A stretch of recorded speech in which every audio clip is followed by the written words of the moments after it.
Hi అండి. SV యూనివర్సిటీకి సంబంధించినటువంటి బీఈడీ ఫస్ట్ సెమ్‌కి సంబంధించినటువంటి బుక్ అన్నమాట ఇది. ఇందులో మనకు ఫస్ట్ టోటల్ 5 పేపర్స్ అనేవి ఉంటాయి. ఆ టోటల్ 5 పేపర్స్‌లో మనకు ఏ బుక్స్ ఏ బుక్స్ నుండి ఏ టాపిక్స్ నుంచి మనం చదవాలి అనే దాని గురించి అయితే చూద్దాము. విద్యా తాత్విక ఆధారాలు ఇదనేది ఫస్ట్ పేపరు. సెకండ్ వన్ వచ్చి శిశు వికాస దృక్పథాలు, బోధన అభ్యసనం యొక్క సుసంపన్నం సమాచార ప్రసార సాంకేతిక శాస్త్రము అండ్ అలాగే గణిత శాస్త్ర బోధనా శాస్త్రము అండ్ పెడగాగి ఆఫ్ ఇంగ్లీష్ అనమాట. టోటల్ మనకు 5 పేపర్స్ అనేవి ఉంటాయి. ఈ టోటల్ 5 పేపర్స్లో మనం ఫస్ట్ పేపర్లో ఏ టాపిక్స్ గురించి చదవాలి అనేది అయితే ఒకసారి చూద్దామండి బ్రీఫ్గా. ఇందులో ఫస్ట్ యూనిట్కి సంబంధించి తత్వశాస్త్రం మరియు విద్య పరిచయం అన్నమాట.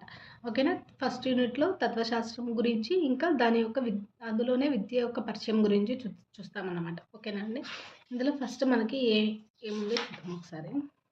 తత్వశాస్త్రము మరియు విద్య యొక్క పరిచయం గురించి మనం ఈ యూనిట్లో అయితే చదువుకుంటాము.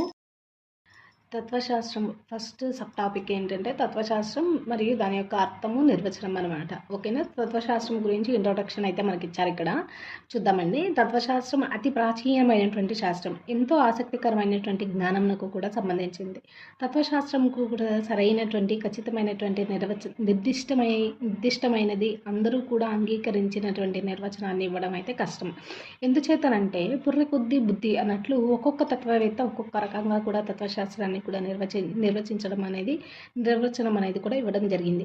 తత్వశాస్త్రం యొక్క పరిధి ఎంతో విస్తృతమైంది కావున తత్వవేత్తలందరూ కూడా నిర్వచనాలను సక్రమమైనదిగానే కూడా భావించవలసి ఉంటుంది. ప్రాచీన భారతీయ విద్యకు పునాదులు వేసింది ఎవరంటే మునులు ఇంకా ఋషులు కూడా తత్వవేత్తలే. ప్రపంచ విద్యా చరిత్ర పైన కూడా బలమైనటువంటి ప్రభావాన్ని చూపినటువంటి వాళ్ళు ఎవరు? Socrates, Plato, Aristotle, Rousseau, saint థామస్లు కూడా తత్వవేత్తలే. మునులు, ఋషులు అలాగే వీరు ప్రాచీనమైనటువంటి భారతీయ విద్యకు పునాదులు కూడా వేసినటువంటి వీళ్ళు కూడా ఒక రకంగా చూస్తే తత్వవేత్తలే.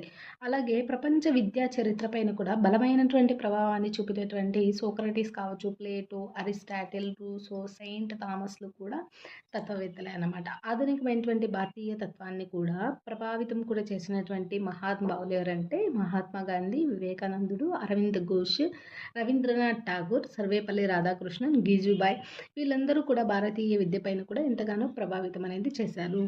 నెక్స్ట్ తత్వశాస్త్రం యొక్క అర్థము అలాగే నిర్వచనం అనేది చూద్దాం ఈ ఫస్ట్ సబ్ టాపిక్లో.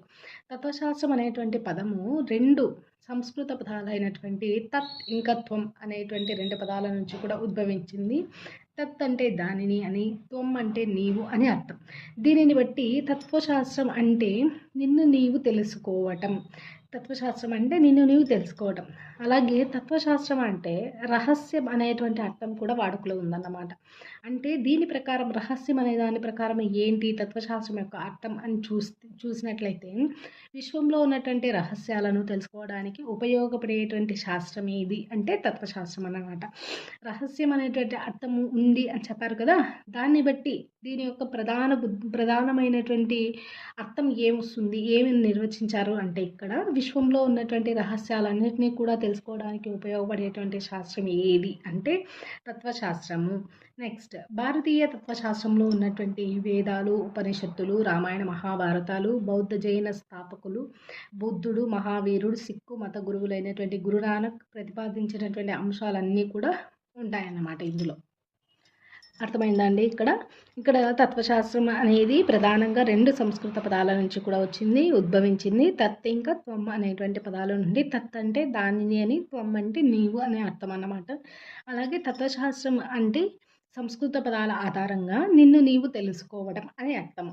అలాగే తత్వశాస్త్రం అంటే రహస్యము అనేటువంటి అర్థం కూడా వాడుకలో ఉందన్నమాట. ఆ రహస్యం రహస్యం అని ఎందుకంటున్నారంటే విశ్వంలో ఉన్నటువంటి రహస్యాలను తెలుసుకోవడానికి ఉపయోగపడేటువంటి శాస్త్రము ఏది అంటే తత్వశాస్త్రము అని చెప్తున్నారు ఇక్కడ. ఓకేనా అండి. ఈ భారతీయ తత్వశాస్త్రంలో ప్రధానంగా వేదాలు, ఉపనిషత్తులు, రామాయణ మహాభారతాలు, బౌద్ధ జైన మత స్థాపకులు, బౌద్ధ జైన స్థాపకులు బుద్ధుడు, మహావీరుడు, సిక్కు మత గురువులైనటువంటి గురునానక్ ప్రతిపాదించినటువంటి అంశాలన్నీ కూడా ఉన్నాయన్నమాట భారతీయ తత్వశాస్త్రంలో. నెక్స్ట్ పాశ్చాత్యుల యొక్క భావనలో కూడా తత్వశాస్త్రం అంటే పాశ్చాత్యులు అంటే ఫారినర్స్ అన్నమాట. వాళ్ళ యొక్క భావనలో తత్వశాస్త్రం అంటే ఏంటి అని చూస్తే తత్వశాస్త్రంను ఇంగ్లీష్లో వీళ్ళు ఏమని పిలిచేవాళ్ళంటే ఫిలాసఫీ అని పిలిచేవారు అన్నమాట. ఫిలాసఫీ అనేటువంటి ఆంగ్ల పదము ఫిలో ఇంకా సోఫియా అనేటువంటి 2 గ్రీకు పదాల నుంచి కూడా ఉద్భవించింది. ఫిలో అంటే జ్ఞానము, సోఫియా అంటే ప్రేమించుట. దీని ప్రకారం ఏమంటే తత్వశాస్త్రము జ్ఞానాన్ని కూడా ప్రేమించుట అంటే తత్వశాస్త్రం పాశ్చాత్యుల ప్రకారము ఏం అర్థాన్ని ఇస్తుంది అంటే జ్ఞానాన్ని ప్రేమించటము. జ్ఞానాన్ని ప్రేమించే వాడిని వీళ్ళు ఏమని చెప్పేవారంటే లవర్ ఆఫ్ ద విజ్డమ్ అని పిలిచేవారు అన్నమాట. పాశ్చాత్యులు జ్ఞానాన్ని ఎవరైతే ప్రేమిస్తారో అతన్ని ఏమని పిలిచారు లవర్ ఆఫ్ విజ్డమ్ అని పిలిచేవారు అన్నమాట. ఓకేనా.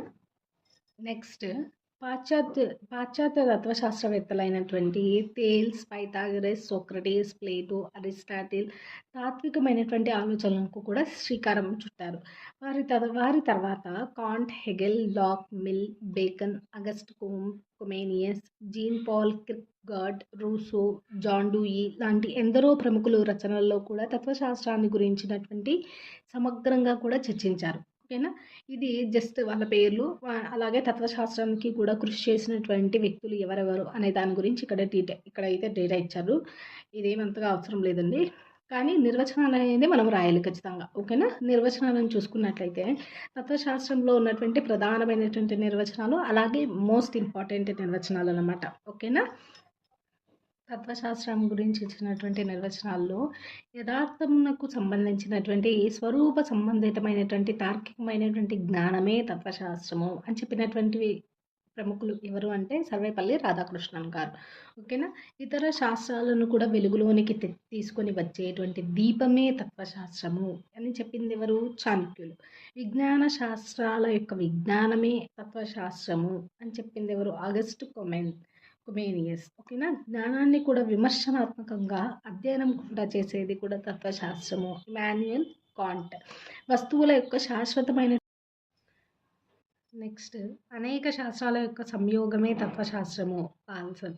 ఒకటండి ప్రకృతి యొక్క సమగ్రమైనటువంటి దృక్పథాన్ని అన్వేషించేది మరియు సృష్టిలో ఉన్నటువంటి వివిధ వస్తువుల యొక్క స్వభావాన్ని కూడా సార్వత్రికమైనటువంటి వివరణనివ్వడానికి ప్రయత్నం చేసేదే తత్వశాస్త్రము హెండర్సన్. శాస్త్రాలకు శాస్త్రం తత్వశాస్త్రం కొల్లెరిచ్. తత్వశాస్త్రం సకల కళల యొక్క మాతృమూర్తిగా మానవ మనస్సుకు కూడా లభించినటువంటి దివ్య ఔషధంగా కూడా చెప్పినటువంటి ఎవరు? సిసిరో. ఓకేనా. ఇవన్నీ మెయిన్ తత్వశాస్త్రానికి కూడా సంబంధించినటువంటి నిర్వచనాలు. వీటిని ఇలాగే నేర్చుకోవాలండి. కొన్ని వాటికి అయితే మనము కోడ్ లాగా పెట్టుకోవచ్చు. దివ్య ఔషధము సకల కళల యొక్క మాతృమూర్తిగా అని చెప్పింది ఎవరు? సిసిరో. మాతృమూర్తి సిసిరో. ఓకేనా. ఇలాంటి చిన్న కోడ్ల ద్వారా వీటిని అయితే పెట్టుకోవచ్చు. ప్రజెంట్ అయితే ఈ అర్థము ఇంకా నిర్వచనాలకు కూడా సంబంధించినటువంటి ఈ చిన్న వీడియోని అయితే సేవ్ చేస్తున్నాను. మీకు ఇంకా ఇలాంటి వీడియోస్ కావాలంటే ప్లీజ్ సబ్స్క్రైబ్ చేసుకోండి. అలాగే డైలీ వీడియోస్ అయితే నేను పోస్ట్ చేస్తాను.